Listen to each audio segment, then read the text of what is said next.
Someone has just compromised the state funeral plans of King Charles, executing a silent administrative coup from deep within the palace walls. In a windowless subterranean briefing room beneath the damp foundations of Buckingham Palace, Princess Anne sat alone under the cold hum of fluorescent lights. On the table in front of her was a heavy black leather binder stamped with the golden seal of the sovereign and the words Operation Menai Bridge. This was not a document about grief or memorial service. It was the absolute step-by-step constitutional blueprint for the transition of power from King Charles to Prince William. It detailed the military escorts, the parliamentary sign-offs, and the allocation of state funds for the days following the king's death. But as Anne turned to page 84, her hand stopped. As a woman who has spent over half a century reviewing British state documents, Anne's eyes were trained to notice the slightest administrative anomaly. The texture of the vellum paper on this page was marginally thicker. The font was slightly compressed, and the margins were narrower than the official templates. Someone had quietly, illegally opened the master file of Operation Menai Bridge and slipped 3 unauthorized pages of amendments into the appendix before the document was scheduled to be sent to the Lord Chancellor's office. It was a clandestine financial raid on the British Treasury disguised as funeral protocol, and Princess Anne had just found the exact digital and physical fingerprints of the conspirator. If you are new to my channel, hit subscribe right now, because the palace is desperately trying to prevent this security breach from becoming a parliamentary scandal, and we are breaking down the classified files the public was never supposed to see. To understand the sheer magnitude of the conspiracy Princess Anne had just uncovered, you have to look past the ceremonial pageantry of the crown and understand the brutal constitutional reality of what happens when a British monarch dies. You have to understand a ruthless mechanism known as the Dowager Protocol. Currently, Queen Camilla enjoys the highest level of luxury and influence in the land. She lives in the grandest palaces, commands a massive staff of secretaries, and accesses millions of pounds from the sovereign grant. But the second King Charles takes his last breath, that reality does not just change, it completely disintegrates. Under royal law, a queen consort's power is tied entirely to the beating heart of her husband. The moment Charles dies, Camilla's title of queen consort is instantly erased, replaced by the hollow, powerless designation of Queen Dowager. She does not inherit the castles. She does not inherit the private wealth of the Duchy of Lancaster. She does not inherit a single grain of sovereign authority. Everything, the Duchy of Lancaster, the Duchy of Cornwall, Buckingham Palace, Sandringham, Balmoral, and the absolute control of the royal archives transfers instantly and automatically to Prince William. Under the strict terms of the Dowager Protocol, William holds the absolute legal authority to evict Camilla from her residence, slash her operational budget to zero, and dismiss her entire staff of private secretaries and ladies-in-waiting. Camilla knows that William is a cold, calculated strategist who has never forgotten the past. She knows that the moment he takes the throne, she will be cast out into financial and social exile, forced to live in a modest, private cottage far away from the center of power. She was a tenant with an expiration date, and she knew it. So Camilla turned her attention to Operation Menai Bridge. She realized that she couldn't fight William once he became king because his power would be absolute. She had to secure her future while Charles was still alive and she had to do it using a document that William could not legally undo. Operation Menai Bridge was the perfect vehicle. Because a state funeral is funded directly by Parliament and signed off by the Privy Council, the documents are locked into national law the moment they are finalized. Once the state funeral protocols are sealed, they become an official act of the British government. Camilla calculated that if she could secretly smuggle her financial and housing demands into the appendix of the Menai Bridge files, those demands would become legally binding on the state. After Charles died, William would be legally powerless to evict her or cut her funding, because doing so would require him to violate a state protocol passed by Parliament. It was a brilliant, desperate piece of legal forgery. Camilla was attempting to use the king's own death warrant to build an impenetrable taxpayer-funded financial fortress for herself and her children before the real heir to the throne could even take his vows. She thought the files were secure, hidden deep in the palace registry. She had no idea that Princess Anne had already unlocked the vault. Camilla's overreach was not just an act of financial ambition. It was a cold, calculated exploitation of a dying king's vulnerability. To understand why she acted with such desperate urgency, you have to look at the deteriorating health of King Charles. Undergoing exhausting cancer treatments, the king has been fighting physical frailty and cognitive fatigue. I, as a man who has spent his entire life waiting for the crown, only to find himself too weak to fully defend it.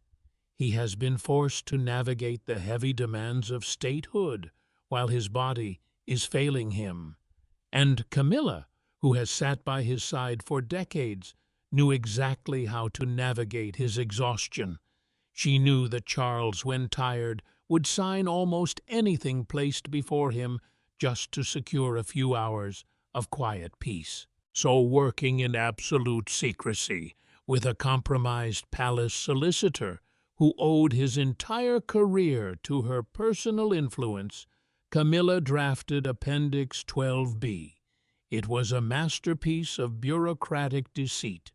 The demands slipped into those 3 unauthorized pages were absolutely staggering, representing an unprecedented grab for private wealth. First, she wrote in a guaranteed, legally binding lifetime tenure of Clarence House, this £72 million mansion in the heart of London, which once belonged to the beloved Queen Mother, was never meant to be a permanent widow's residence. It was destined to be William and Catherine's primary town home once they took the throne. But Camilla wanted to ensure she would never be evicted, locking down one of the crown's most valuable properties for herself. Second, she demanded an annual tax-free stipend of £5 million, drawn directly from the sovereign grant. This was public money paid by the British taxpayers and meant exclusively to fund the official duties of working members of the royal family. But Camilla wanted to lock it in as her personal retirement fund. And finally, she slipped in a clause that demanded permanent taxpayer-funded security details for her private children, Tom Parker Bowles and Laura Lopes, who hold no official royal duties whatsoever. It was a systematic parasitic extraction of royal wealth designed to secure the Parker Bowles family's aristocratic future at the expense of the British public. And the way she got Charles to sign it was the ultimate act of domestic betrayal. She did not present the document to him during an official briefing with his private secretaries or the Lord Chamberlain. She waited until the late evening, when the king was resting in his private study, surrounded by medicine bottles and the crushing fatigue of his chemotherapy sessions. She kept the 3 pages of Appendix 12B under a massive stack of routine administrative paperwork regarding standard military honors and ceremonial logistics for his future state funeral. The study was dimly lit, and the king was barely able to keep his eyes open. She told him it was a simple, non-controversial update to the guest lists and horse regiments for his funeral protocols.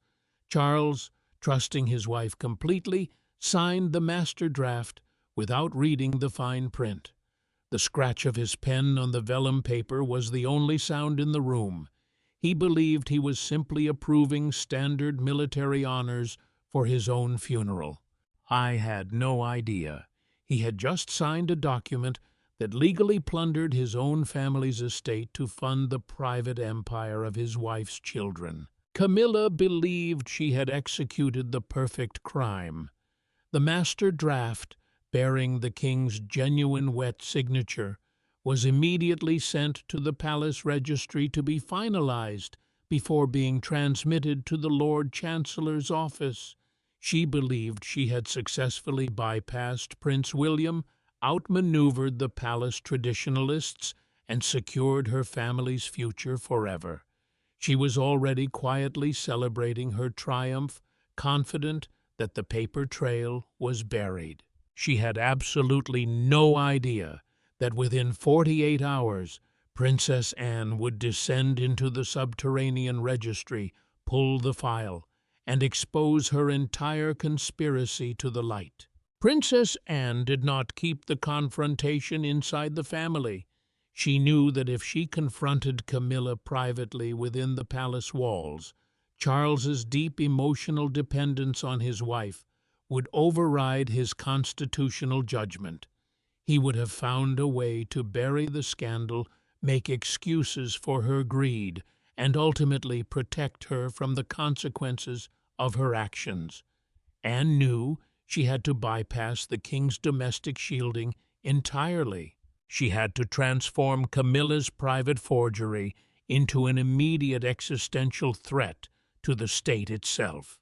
So instead of calling a family meeting, Princess Anne executed a cold-blooded administrative strike. She quietly packed the original draft of Appendix 12B alongside a forensic ink analysis, proving the document had been altered after the king's main signature was applied, and delivered it directly to the Prime Minister's private office. She did not frame it as a family squabble. She framed it as a massive high-level case of public corruption and the fraudulent misappropriation of state funds. She pointed out that if this document was allowed to be transmitted to the Lord Chancellor's office, the British government would be legally committing £5 million of taxpayer money every year to individuals who held absolutely no official royal standing. The Prime Minister's reaction was one of immediate, unadulterated panic. At a time when the British public was struggling with an economic recession, inflation, and rising taxes, the mere suggestion that the Queen Consort was secretly forging the King's funeral plans to secure a multi-million-pound pension for her non-royal children was a nuclear weapon. If this information leaked to the House of Commons or the public press, the Republican movement would win overnight. The monarchy would face constitutional extinction. A quiet emergency meeting was convened in the Lord Chamberlain's office at Buckingham Palace. The heavy dark velvet drapes were drawn, blocking out the grey London rain. The atmosphere in the room was suffocatingly tense, smelling of old leather wood polish and the cold sweat of a palace under siege. This was the very room where coronations were planned, where the transition of crowns had been managed for centuries, and now it was the room where a queen consort's private empire was about to be systematically dismantled. Only a handful of people were permitted inside: Princess Anne, Prince William, the Prime Minister, a terrified queen, Camilla and King Charles himself, who had been brought in from his private quarters looking physically shattered and completely broken by the revelation. He sat in a high-backed leather chair, his thin hands resting weakly on his knees, his breathing labored under the weight of his ongoing medical treatments. The faint scent of antiseptic and prescription medicine hung around him, a quiet reminder of his physical frailty. Camilla tried to maintain her defensive, regal posture. She adjusted the collar of her silk jacket and tried to project the authority of a woman who was still nominally the highest-ranking female in the kingdom. She argued that the amendments were simply a safeguard, a loving husband's desire to ensure his widow was cared for after his death. She claimed the private secretary had made a clerical error in the placement of the pages, trying to shift the blame to a faceless administrative assistant. The Prime Minister did not buy the performance. He looked at her with the cold, detached neutrality of a politician who knew that her greed could cost him his government. He explained in absolute flat terms that if Appendix 12B was not legally and permanently retracted before the end of the day, his cabinet would be forced to launch an independent parliamentary inquiry into the financial management of the sovereign grant. I made it clear that the government would not protect her from the public fallout. The Treasury would freeze the royal accounts, and the public would learn every single detail of her attempt to plunder the state. Camilla turned to her husband, waiting for Charles to use his sovereign authority to dismiss the Prime Minister, to order William to stand down and to protect her from this public humiliation. But Charles sat in his armchair, staring blankly at the gold pen resting on the desk. The transition of his life's dream, the crown he had waited 70 years to wear, had been completely poisoned. The revelation of what she had done had completely destroyed him. He realized that while he was fighting for his life against cancer, the woman he had loved for 40 years had been quietly keeping papers under his nose, exploiting his physical weakness to secure millions of pounds and grand estates for her own children. She had prioritized her family's financial empire over his dignity, his legacy, and the survival of his crown. The great royal romance of the century was dead, replaced by the bitter, freezing reality of betrayal. Charles did not raise his voice. He did not look at his wife. He simply looked at the Prime Minister and nodded his silent, painful agreement. William stepped forward, sliding a pre-drafted legal document across the desk. It was a deed of forfeiture. "You will sign this," William said, his voice dropping into a low, terrifying register. "You will legally and permanently renounce every single dowager demand you smuggled into the Menai Bridge files. You will forfeit your claim to Clarence House. You will forfeit the £5 million pension, and you will formally agree that your children's security will be paid for out of your own private non-royal funds.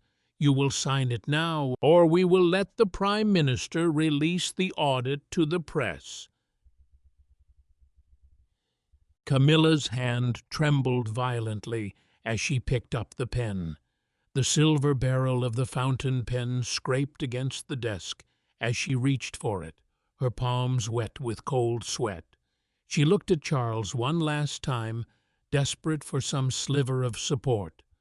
But her husband kept his eyes fixed firmly on the floor, his face completely expressionless, refusing to meet her gaze. She was completely, utterly isolated. The institutional firewall built by Queen Elizabeth in the final months of her life had worked perfectly. Anne and William held all the leverage, and she had no choice but to surrender. She signed the paper, her signature a shaky, illegible scrawl on the heavy vellum. The funeral files of Operation Menai Bridge have been cleansed of Camilla's fingerprints. The 3 forged pages of Appendix 12B have been removed, replaced by the original standard military protocols approved by the military chiefs of staff. The official plans are locked back in the state vault, ready to be executed whenever the day comes. But for Camilla, the real nightmare has just begun. The dreams of her children, Tom Parker, Bowles, and Laura Lopes, becoming official, titled members of the British aristocracy, have been completely shattered. They will never receive the peerages she had tried to forge for them. They will never be granted seats in the House of Lords. Instead, they have been quietly, permanently excluded from all future royal guest lists, reduced to private citizens who must pay for their own private security out of their own pockets. And Camilla now lives every single day, knowing that her survival is tied entirely to her husband's failing health. Every tick of the clock is a countdown to her own eviction. The moment Charles's heart stops beating, her time in the palaces is finished. She will not be allowed to stay at Clarence House, which will immediately be handed over to William and Catherine as their primary London residents. She will not receive the £5 million pension. She will be forced to pack her bags and retreat to a modest private property, living on whatever personal funds she has left, entirely dependent on the mercy of King William, a man who has just proved he has absolutely none.